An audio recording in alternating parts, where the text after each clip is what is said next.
नमस्कार दोस्तों, मेरा नाम एडवोकेट शैलेंद्र सिंह है और आप देख रहे हैं द बोनाफाइड लॉ चैनल। यह चैनल डेडिकेट है उन जो प्रिपेयरिंग कर रहे हैं एआईबी एग्जामिनेशन के लिए और अदर लॉ रिलेटेड एग्जामिनेशन। जैसा कि एआईबी एग्जामिनेशन में भारतीय साक्ष्य अधिनियम के 8 क्वेश्चन आते हैं एमसीक्यू फॉर्म में। तो आज का वीडियो स्टार्ट करते हैं। मोस्ट इंपॉर्टेंट टॉपिक भारतीय साक्ष्य अधिनियम 2023। इस पार्ट में ये पहला पार्ट है, इसमें 50 एमसीक्यू क्वेश्चन होंगे बीएसए 2023 के, और इसका दूसरा पार्ट सोनी जल्दी आएगा जो 50 क्वेश्चन होंगे। मेरे हिसाब से 100 question is sufficient which is 8 marks come in AIB examination. So let's start.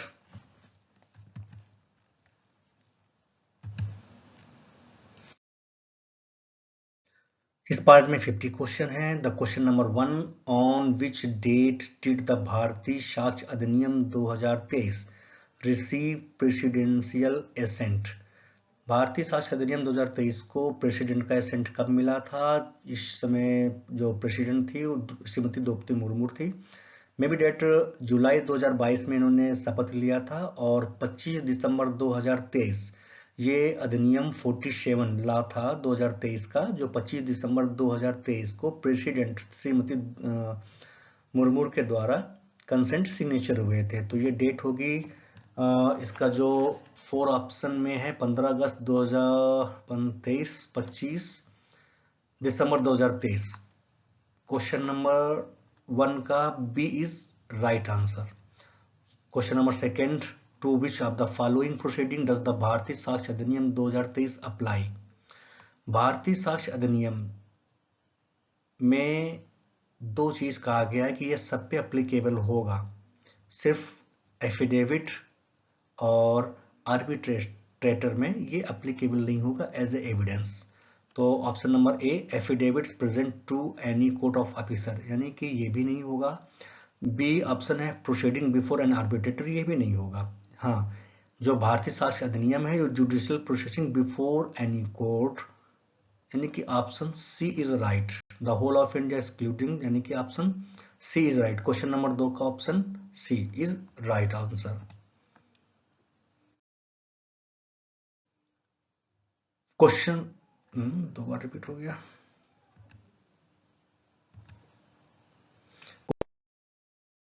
Question number 3, as per preamble the Bharatiya Sakshya Adhiniyam 2023 the purpose of this act is. जैसा कि पहले बता दिया है कि ये जो लॉ है वो 2023 का 47 नंबर है। इसमें फर्स्ट लाइन ही लिखा हुआ है, to consolidate and to provide for general rules and principle of evidence for fair trial. Sakshya Adhiniyam के बाद जो लाइन नेक्स्ट लाइन है वो हमारी बी लाइन है, तो B is right. Question number 3 का question B option is right होगा, to consolidate date and to provide for general rules and principle for evidence for free trial. Question number 4, who was responsible for drafting the Bharatiya Sakshya Adhiniyam 2023। कोई भी law का जो responsibility draft कौन होता है? Law commission of India, B option है ministry of home affairs, C supreme court of India हो ही नहीं सकती है, और पार्लियामेंट्री स्टैंडिंग कमेटी क्या है, ये अपने व्यूज देते हैं यदि पार्लियामेंट में पास नहीं होता। जैसे आपने देखा होगा वक्फ बोर्ड का जो था बिल, उसको स्टैंडिंग कमेटी में भेज दिया गया था, तो ये भी नहीं होगा। हाँ, मिनिस्ट्री ऑफ होम अफेयर्स के अंदर का लॉ कमीशन आता है, तो रिस्पॉन्सिबिलिटी किसकी है ड्राफ्टिंग की? Minister of home affairs. Option B is right. Question number 4 का option B is right. Question number 5, the Bharatiya Sakshya Adhiniyam 2023 aims to address issue related to. इसका जो पहले IEA था, इंडियन एविडेंस एक्ट 1972 शायद, जो भारतीय साक्ष्य अधिनियम बना है, क्यों बना था? इसके कई मेजर चेंजेस हुए हैं, सिंप्लीफिकेशन और मॉडरेशन ऑफ एविडेंस एक्ट, यानी कि इलेक्ट्रॉनिक्स एविडेंस को इसमें मर्ज किया गया था। मेन 2 रीजन थे, और थोड़ा प्रोसीडिंग फास्ट हो। तो जो फर्स्ट आंसर है सिंप्लीफिकेशन ऑफ प्रोसीजर लॉ, ये भी हो है इसका। दूसरा है इसका B number, modernisation of evidence related provision, decriminalisation of minor offence, ये नहीं। यानी कि क्वेश्चन नंबर 5 का ए भी राइट है, बी भी राइट है, तो D is appropriate, which is appropriate, यानी कि ए और B both, A and B right. Question number 5 का option D is right. Under Bharatiya Sakshya Adhiniyam 2023 fact is defined in which section? Section 2 subsection 1 में ए से एल तक डिफिनेशन डिफाइन किया गया है। इसको हमने 3 पार्ट में डिवाइड किया गया है ताकि इजी मगअप हो, याद हो। फर्स्ट है जैसे ए हमारा ए पे आता है कोर्ट, 2 पे आता है कंक्लूसिव प्रूफ, कैसे है, डी पे आता है डॉक्यूमेंट्स, ई पे आता है एविडेंस, एफ पे आता है फैक्ट। तो आंसर हमारा जो होगा आई पे है fact in issue, P R S relevance fact and S shall presume. तो इसमें 3 पार्ट में भाग कर दिया गया है। पहला हमारा है, मैंने कहीं एक प्रॉपर वे में नोट किया था, ए में है कोर्ट, बी में डिफाइन किया गया है कंक्लूसिव प्रूफ, सी में है डिसप्रूव्ड, डी में है डी फॉर डॉक्यूमेंट्स और ई फॉर एविडेंस, यानी कि ई और F for fact. D E F easy याद हो सकते हैं, डी से डॉक्यूमेंट, ई से एविडेंस, एफ से फैक्ट। अब G H I, G fact in issue, H में प्रिज्यूम, आई नॉट प्रूव्ड और जे है, बैटरी को डाउन हो रही है, ये कहाँ हिल गया,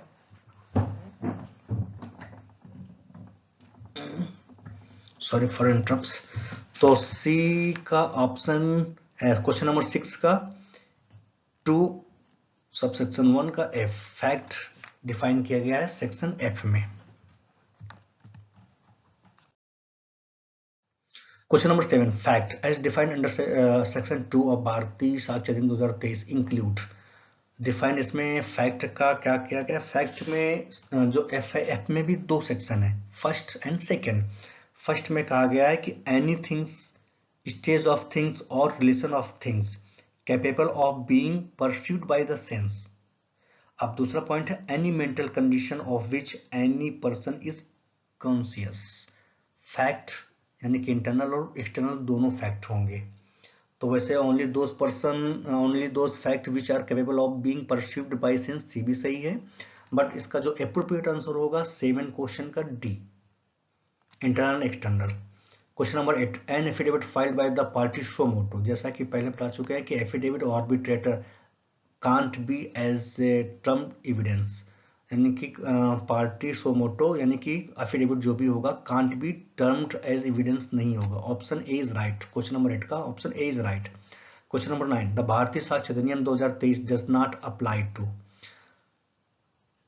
जो साक्ष्य अधिनियम क्या क्या अप्लाई नहीं होगा, कोर्ट मार्शल में, एनी टाइप्स ऑफ कोर्ट में एविडेंस होगा, कोर्ट इवन कोर्ट मार्शल में भी होता है, बट एफिडेविट और एफिडेविट में नहीं होगा। तो क्या है क्वेश्चन नंबर 9 का बी, एफिडेविट और आर्बिट्रेटर में एज ए एविडेंस एडमिसिबल नहीं होता है। तो affidavit presented to court officer, question number 9 का बी एप्रोप्रिएट आंसर राइट होगा B. Relevant fact is defined under, relevant fact subsection 3 से लगाकर 14 तक, इसमें रिलेवेंसी ऑफ फैक्ट को डिफाइन किया गया है। चैप्टर नंबर 2 इसमें सबसे बड़ा चैप्टर है जो सेक्शन 3 से लगाकर 50 तक है। चैप्टर 2 सबसे बड़ा इसमें पार्ट है भारतीय साक्ष्य अधिनियम में। इसमें 1 से तो वही है टाइटल वगैरह है, 2 में डेफिनेशन है, 3 से लगाकर 14 तक इसमें रिलेवेंसी ऑफ फैक्ट को मतलब लेट डाउन किया गया है। तो रिलेवेंसी ऑफ फैक्ट 5 में नहीं, बी इज एप्रोप्रिएट आंसर होगा। बी में रिलेवेंसी ऑफ फैक्ट को लेट डाउन किया गया है, तो option B is right for question number 10।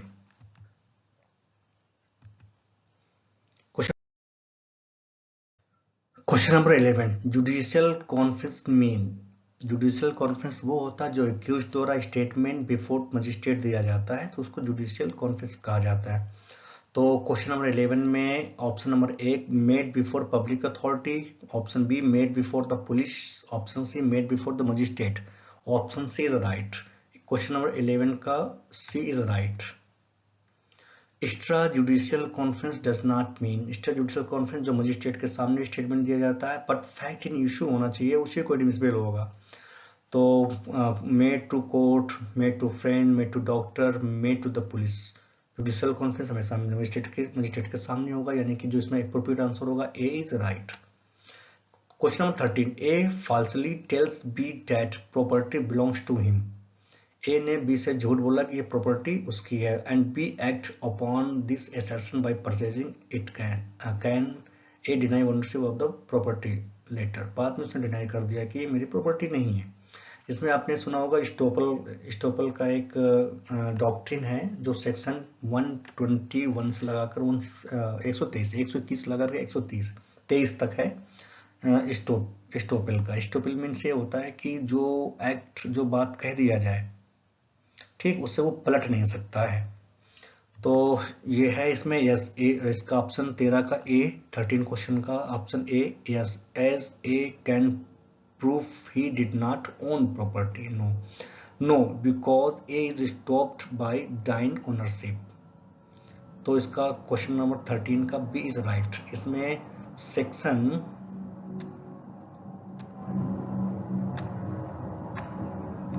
121 से टू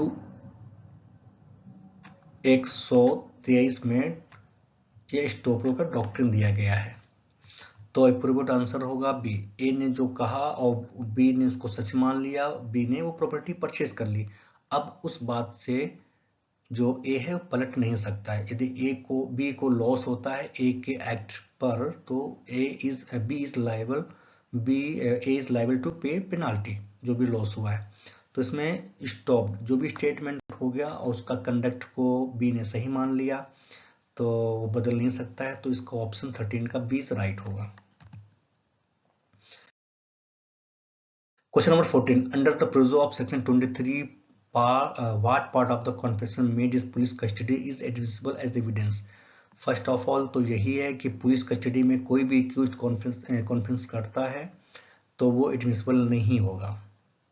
हाँ, एक ही कंडीशन है, इसमें कई कंडीशन है कि हाँ, मजिस्ट्रेट के सामने या उसकी वाइफ के सामने कोई भी एक्यूज्ड अपने मतलब बोलता है कि आई एम गिल्टी या नॉट गिल्टी कॉन्फ्रेंस, तो फैक्टिंग इशू माना जाएगा, वो एडमिसिबल होगा।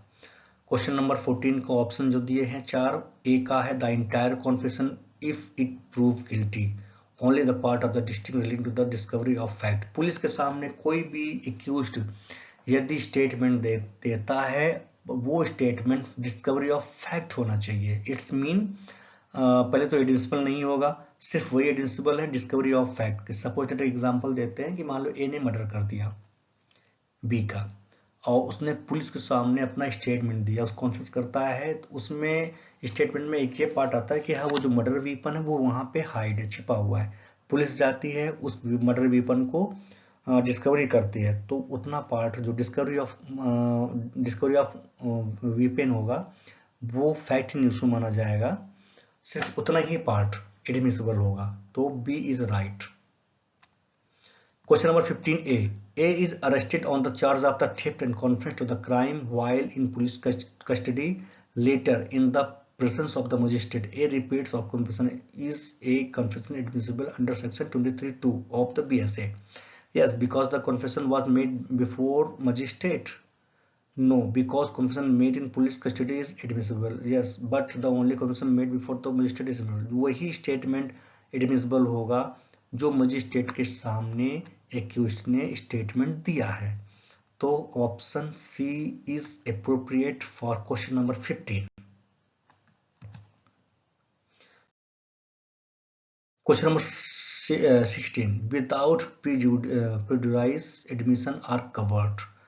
19 सेक्शन 21। पहले तो विदाउट प्रेजुडिस जो होता है वो होता है no required to proof any evidence, उसको जरूरत प्रूफ करने की जरूरत नहीं है। तो सेक्शन 21 में ये विदाउट प्रेजुडिस सेक्शन में लेट डाउन किया गया। 16 क्वेश्चन का जो ऑप्शन बी इज राइट। ठीक है, क्वेश्चन नंबर 15 का judicial admission stand on higher footing than eventually admission. The statement true. हाँ, जुडिशियल एडमिशन का there is no required to proof, जो भी एडमिशन है वो एविडेंशियरी एडमिशन से हायर फुटिंग माना जाता है, यानी कि स्टेटमेंट ट्रू है। सिर्फ क्वेश्चन नंबर 17 का B is right. Proof of psychologically fact is relevant under section 14। Relevancy of fact में 3 से 14 है, सेक्शन 14 में बी थी, section 12 is right. Question number 18 का जो ऑप्शन है सी इज राइट। सेक्शन 12 में proof of psychologically fact is relevant में लेट डाउन किया गया है। Expert opinion is covered under 39 में। एक्सपर्ट ओपिनियन जो भी है वो किस में कवर्ड है? सेक्शन 39 में है। पहले जो हमारा इंडियन एविडेंस एक्ट था 39 में डाइंग डिक्लेरेशन था, बट अब एक्सपर्ट ओपिनियन है। Question number 20, judgment is personam applies in. Personam और एक और आता है रेम। पर्सोनम मीन पर्सन, ऐसा जजमेंट जो होल वर्ड को इफेक्ट न करे। तो मतलब कि जो पर्सोनम मीन व्यक्ति को इफेक्ट करे पर्टिकुलर। तो डाइवोर्स में क्या होता है? 2 व्यक्ति होते हैं, इनको इफेक्ट करता है। इंसॉल्वेंसी में 2 होते हैं। Restriction of consumer right husband and wife में। यानी कि क्वेश्चन जो इसका option D is right. Personam mean particular person को इफेक्ट करता जजमेंट अप्लाइज, तो ये क्वेश्चन इन तीनों को इफेक्ट करेगा, अप्लाई होगा। तो ऑप्शन डी 20 का option B D is right. Question number 21, dying declaration in Bharatiya Sakshya Adhiniyam 2023 provided in. First जो इंडियन एविडेंस एक्ट था डाइंग डिक्लेरेशन 39 में था, बट अब इस समय जो भारतीय साक्ष्य अधिनियम 2023 है डाइंग डिक्लेरेशन को सेक्शन 26 में ले डाउन किया गया। तो क्वेश्चन 21 का option number B is right. Evidence given by witness in relevant under section 27 only if given on oath, be given before the court proceeding are between the same party, all of above। तो 22 का option D is appropriate है, D is right. And indirect manifestations of the principle of res judicata can be seen under section 41। res judicata mean होता है वो case जो already decide हो चुके हैं। The same title same party is not live, उसको file नहीं कर सकते। यानी कि जो हमारा res judicata जो ऑलरेडी डिसाइड हो चुके हैं वो केस सेम कोर्ट में फाइल नहीं किए जा सकते हैं। तो उस पर जो डॉक्ट्रिन जो प्रिंसिपल है res judicata अप्लीकेबल होगा। इस कारण वो same case same title same party के नाम से नहीं फाइल होंगे। Question number 24, how much statement is to be proved has been dealt with under section 33। वही स्टेटमेंट होगा जो फैक्ट इन इशू होगा। सेक्शन 33 में ये बताया गया है। लेट डाउन सेक्शन 33 में स्टेटमेंट हाउ मच वही उतना ही स्टेटमेंट लिया जाएगा जो फैक्ट इन इशू होगा, उस केस से रिलेटेड जो फैक्ट इन इशू होगा सेक्शन 33 में डील किया गया है। Question number 25, in which of the following recent case the Supreme Court bring officer under section NDPC Act within the ambit of police officer under section 25 of the Indian evidence act, now section 23 on भारतीय साक्ष्य अधिनियम। ये किसके case में कहा गया था? तूफान Singh versus state of Tamil Nadu. और जो भी किसी फ्रेंड्स कुछ कमेंट हो तो आप कह सकते हैं इसमें कमेंट बॉक्स में ड्रॉप कर सकते हैं which is right. I think Toofan Singh versus state of Tamil Nadu में पुलिस ऑफिसर को अंडर सेक्शन 25 में इंडियन एविडेंस एक्ट में लेट डाउन मतलब कमेंट किया गया था। Question number 26 is based on probative force while dash is based on legal rules। Based on probability, first A में है reliance and admissibility, B में admissibility, reliability, relevancy, admission, relevancy of credibility। B is right, admissibility and reliability होनी चाहिए। तो admissibility is based on the probative force while reliability is based on legal rules। यही doctrine है। तो ये दोनों word first में आएगा, admissibility and reliability. Question number 27, which of the following statement is are related to the hearsay evidence. Hearsay evidence क्या होता है? जो दूसरों से सुने गए हुए स्टेटमेंट होते हैं उसको हेयरसे एविडेंस कहा जाता है। It's mean secondary evidence. तो फर्स्ट है सेकेंड हैंड एविडेंस माना जाता है। यस, न्यूज़पेपर के जो कटिंग होती है न्यूज़पेपर में जो न्यूज़ निकलती है उसको भी हेयरसे एविडेंस में कैटेगरी में रखा जाता है। Statement passer by who hear from others. Passer by होता है जो रास्ते से गुजर रहे हैं उन्होंने कुछ सुन लिया होगा तो उसके स्टेटमेंट को भी एविडेंस कहा जाएगा, बट सेकेंड हेयर से एविडेंस में आएगा। यानी कि 27 का क्वेश्चन जो ऑप्शन है D is right.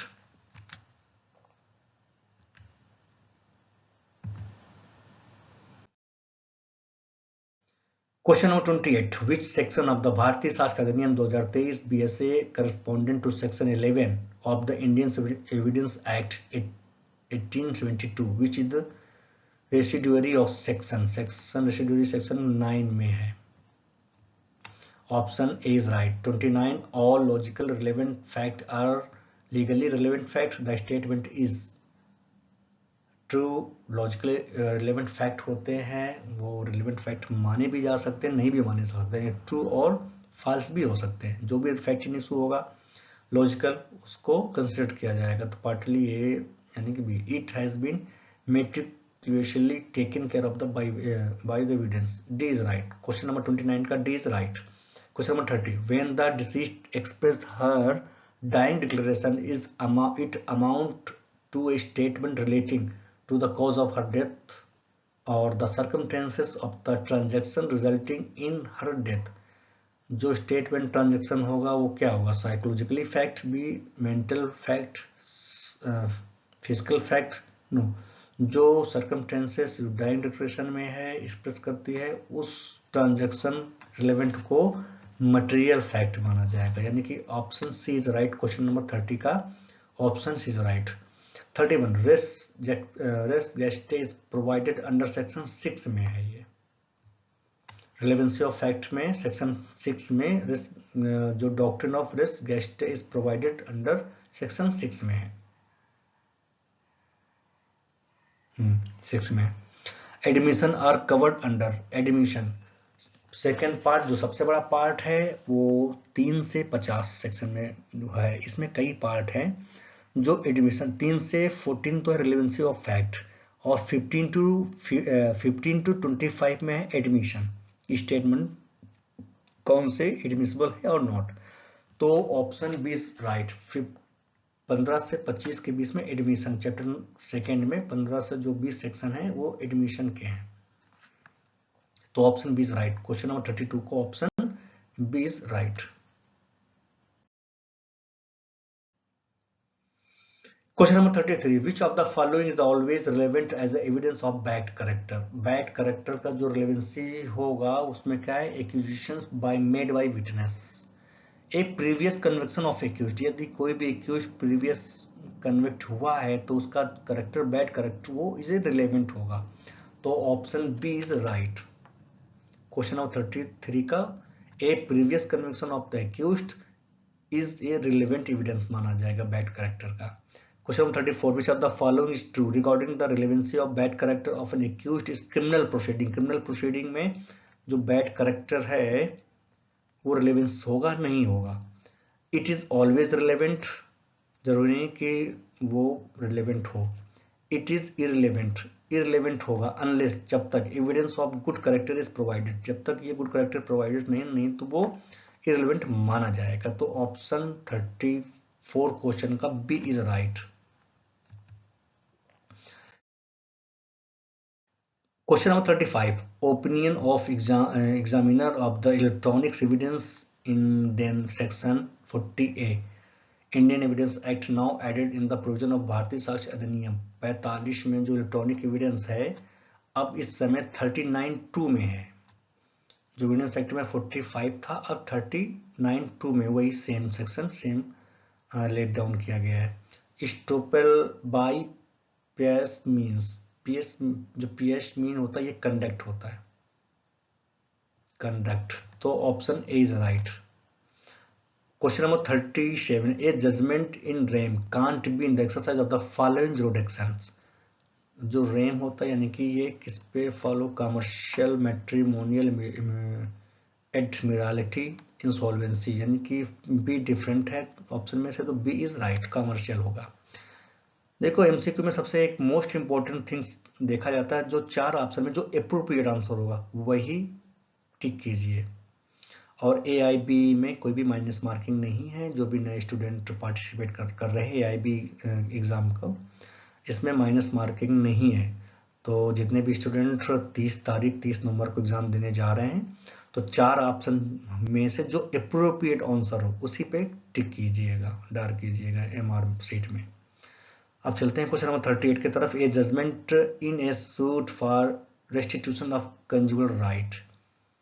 Judgment consumer right में क्या है, पति पत्नी दो आदमी इफेक्ट होते हैं, तो ये पर्सोनम मीन होता है व्यक्तिगत, तो जजमेंट इन पर्सोनम आएगा। Option A is right question number 38 का। Question number 39, which of the following judgment order और decree is not conclusive proof of the matter they stated as per section 36। Judgment regarding the private contract dispute, decree B का option है, decree is in public right course. Question number C, order in public matter relevant to the inquiry. यानी question number 39, which of the following judgment order decree is not conclusive proof, या question number 39 का option number C is right. Question number 40, under section 20 of 28 of the Indian evidence act, entry in the books of account regularly kept in the course of business are. जो Indian act evidence act में section 28, इसमें book keeping या books entry को lay down किया गया है, तो इसमें the course of the business है, relevant of the court inquiry नहीं, रिलेवेंट होगा, वो रिलेवेंसी ऑफ फैक्ट में आएगा। तो सेकेंड ऑप्शन है, relevant but not sufficient to charge the someone with liability, always conclusive proof of the liability, conclusive proof नहीं होता, यानी सेकेंडरी एविडेंस माना जाता है। डी में एडमिसिबल ओनली, हाँ ये डी में एडमिसिबल ओनली होगा, बट जो अप्रूव्ड आंसर होगा वो बी है। ठीक, उसके लिए सपोर्टिंग डॉक्यूमेंट चाहिए लाइबिलिटी को चार्ज करने के लिए। Question number 41, secondary evidence of the electronic record is admissible only. Electronic evidence, अभी तक हम यदि कोई भी केस या कोई भी पिटिशन यदि व्हाट्सएप कन्वर्सेशन हो या इलेक्ट्रॉनिक मोड में कन्वर्सेशन होता है बिटवीन पार्टी, तो उसको फाइल करने के लिए वो तभी एडमिसिबल माना जाएगा। पहले इंडियन एविडेंस एक्ट 65B में एप्लीकेशन लगती थी, 65 की एप्लीकेशन लगाते थे, उसके साथ में अटैचमेंट करके हम लगा देते, किसी पेन ड्राइव में वहाँ व्हाट्सएप कन्वर्सेशन हो। बट अब जो नया हमारा BS है वो 63 यानी सेक्शन 63 की एप्लीकेशन बनता है, 65 को हटा के सेक्शन 3 है, बाकी सेम मैटर सेम रहता है। तो 65 पहले इंडियन एविडेंस एक्ट में था, बट अब नाउ BSA में सेक्शन 63 है। कोई भी पिटिशन फाइल करते हैं यदि दोनों पर कोई भी एविडेंस ऐसा है जो इलेक्ट्रॉनिक फॉर्म में हो, यानी कि जैसे व्हाट्सएप है और भी है, तो उसको सेक्शन 63 की एप्लीकेशन लगा के सबमिट कर सकते हैं। तो सेक्शन 3 है न्यू BSA में, पहले ओल्ड इंडियन एविडेंस एक्ट में 65 था। तो क्वेश्चन नंबर 41 का appropriate answer B. Conduct is relevant when influenced by the fact in issue, influenced भी होता है और नहीं भी होता है। तो क्वेश्चन नंबर 42 का बी इज राइट, ए और B. Question number 43, confession caused by inducement, threat और प्रॉमिस। यदि कोई भी कन्फेक्शन ऐसा है तो एडमिसिबल नहीं होगा, क्योंकि इंड्यूसमेंट भी है, थ्रीट भी है, प्रॉमिस भी है, तो वो स्टेटमेंट वो फैक्ट को एडमिसिबल नहीं होगा।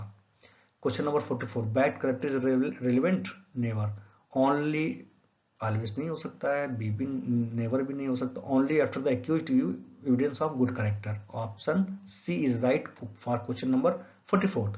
Question number 45, judgment in rem applies to judgment in rem, देखिए इसमें matrimonial cases, insolvency cases, admiralty cases, यानी कि ऑल ऑफ एबव। दोस्तों क्वेश्चन नंबर 5 में मुझे डाउट है, यदि आपको कोई भी करेक्ट आंसर हो तो बताइएगा कमेंट बॉक्स में। मेरे हिसाब से जो पर्सोनम मीन मैट्रिमोनियल केसेस भी आते हैं, इंसॉल्वेंसी भी आते हैं, एडमिरल्टी भी केस आते हैं। रेम मीन वो जजमेंट जो व्यक्तिगत को इफेक्ट ना करे, वर्ड को इफेक्ट करे, उसको रेम में रखते हैं।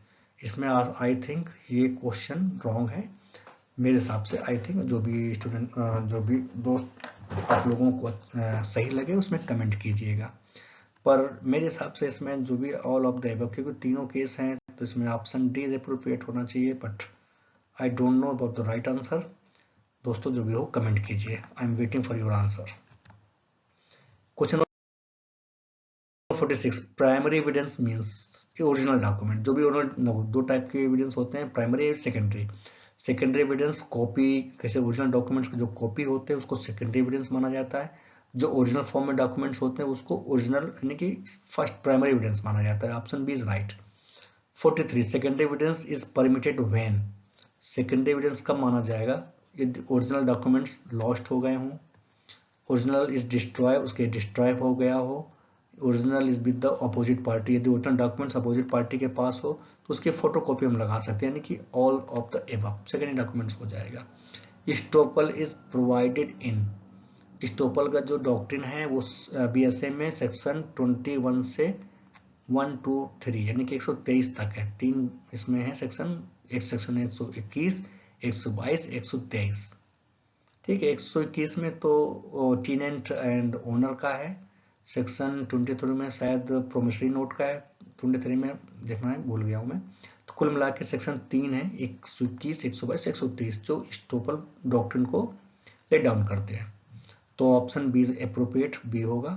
Question number 49, estoppel by pais mean conduct, यानी कि बी इज राइट।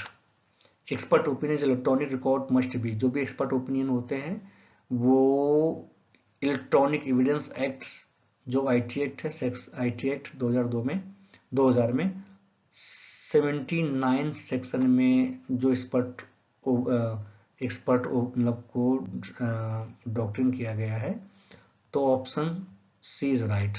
दोस्तों इस पार्ट 1 में क्वेश्चन नंबर 50 कंप्लीट हो चुके हैं। नेक्स्ट मेरा आई थिंक इसमें 8 नंबर का AIB में आते हैं एग्जाम में, तो 99% 100 क्वेश्चन में 8 नंबर का आपका आ जाएगा। एक दो केस लॉस भी पूछे जा सकते हैं इसमें। अब नेक्स्ट पार्ट में मिलते हैं, तब तक के लिए जय हिंद। यदि आपको वीडियो को पसंद आया हो तो कृपया सपोर्ट कीजिए, subscribe, like and also comment. Thank you, bye bye.